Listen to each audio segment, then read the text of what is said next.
All right, folks, welcome in. This is just a quick video, but I'm really excited and I had to throw a video together. Not doing a live stream here. We'll do a live stream somewhere else. But breaking news, or probably you guys already know by now, Odell Beckham Jr. came out yesterday in an interview at his presser, and he was asked if he would take a pay cut and or less money to stay with the Rams. He said yes, and he basically was smiling and saying it.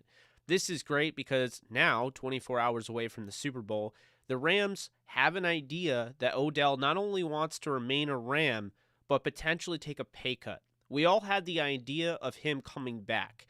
I've been told by many that he wanted to stay in LA, but now with the pay cut, this is very interesting, and it brings up another point. Could Von Miller be next?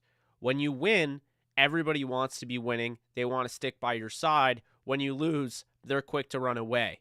We'll see what happens after the Super Bowl. We'll see with the Rams, and if they do win or if they lose.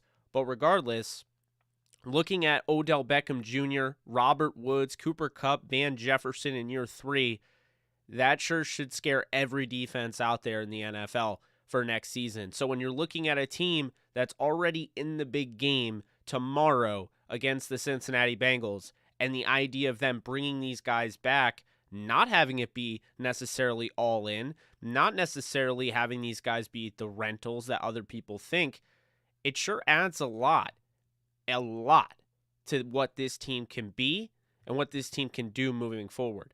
Sean McVay, with the possibilities of having Matthew Stafford, Cam Akers, Odell, Robert Woods, Van Jefferson, Cooper Kupp, a healthy Tyler Higbee, the emergence of backup tight end Kendall Blanton, and the 2 draft picks that no one wants to talk about because they've been hurt, but we'll see what happens in the future with Tutu Atwell and Jacob Harris.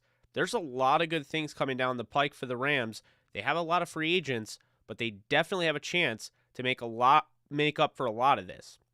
Now, moving forward with Odell Beckham Jr. staying in LA, he's 29 years old. That is the great thing about this. He is not as old as you would think. He's been in the league a while, but he's not as old as you would think, and that is a good sign for the Rams, knowing that, quite honestly, they're going to get another 3 pretty good years out of him before he hits 32, and potentially maybe longer if they want to. I think Odell has bought into the we not me culture. I think it's very safe to say that. And if that's indeed the case, we will finally get a chance to see the Rams offense with none other than Robert Woods, Cooper Kupp, Van Jefferson, and Odell Beckham Jr. like was initially planned from the start. Of course, you look at Matthew Stafford, if he's coming off a Super Bowl win, and all of a sudden you have Aaron Rodgers going to the AFC and or retiring, Tom Brady has retired. Who in the NFC is stopping this team? This is the great thing, and there's a lot of great things that come with this. Odell wants to stay there.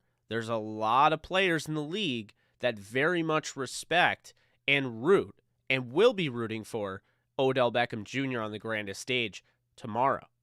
That says a lot because when you think about it, if Odell stays with the Rams and he's got all these friends around the league, who knows who comes over. And who knows, because the Rams certainly are not afraid of making any sort of move in the future, in the near future, in the present. It does not matter. This is a team that has gone out and gotten Aqib Talib. This is a team that has gone out and they have gotten all sorts of players. And at the end of the day, they are not afraid to make the move. So, Aqib Talib, Marcus Peters, Andrew Whitworth via signing, Robert Woods. Now you add Odell, Von Miller, countless others. The Rams are not afraid to make the move, and once again, it's showing that it is indeed paying off. If the Rams can indeed keep Odell Beckham Jr. in Los Angeles, who knows what this offense looks like next year. Because quite honestly, I think this offense showed you the potential of what it can do. But even though we are talking about a team that could win the Super Bowl tomorrow, and a team that I believe all year has been the best team, I don't feel like they fully have it down on the offense. There's a lot of inconsistencies. They've dealt with a lot of injuries, offensive line, receivers, you name it. Next year could be even scarier if Odell, like he's saying, takes a pay cut, buys into the culture the way he has, regardless of Robert Woods coming back or not, and all of a sudden we get to see Matthew Stafford with all 4 weapons like was initially planned. But hats off to the Rams for doing this. Hats off to them for not being afraid to pick up Odell, even after the fact they traded a second and a third away from Von Miller. When you have, and for anybody out there that firmly believes this was a bad move, you're wrong.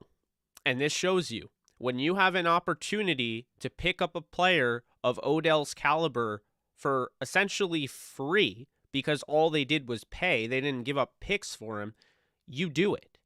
He's been with the New York Giants. He had 4 catches for 28 yards in the playoffs.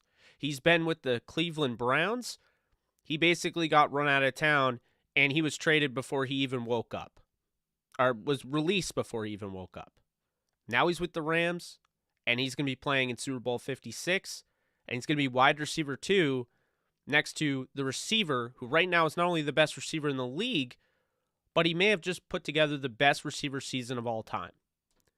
Odell has bought into the we not me culture, and for that reason and other reasons, this is a very good sign, and it leaves Rams fans with a lot to feel good about, regardless of the outcome. The idea of Odell coming back, hopefully, him being best friends or really close with Von Miller, they can quote-unquote run it back, and we'll see. But until next time, I'm Jake Ellenbogen. You guys take care.